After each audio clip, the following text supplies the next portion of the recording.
Xalqimizda bitta yomon odat bor. Sog'lig'ida qanaqadir muammo bo'lsa, oldin tabiblarga borib ko'rishadi, yo qanaqadir domlalarga borib ko'rishadi. Lekin bu birinchi chora bo'lishi kerak emas deb o'ylayman, menimcha. To'g'ri nuqta. Hozirgi kunda ba'zi bir tabiblar fikri haqiqatan ba'zan eshitib qolaman. Aqlga sig'maydigan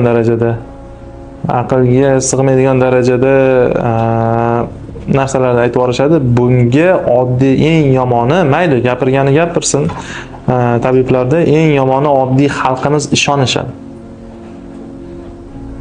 Haqiqatdan mana shunaqa qilsam shundan qutulaman degan narsa. Bu eng hozirgi kunda meni faoliyatimda ko'rib turgan narsalarim ma'lum bir kasallikning og'ir holatlariga olib kelgandagina shifokorga murojaatlarga olib keladi.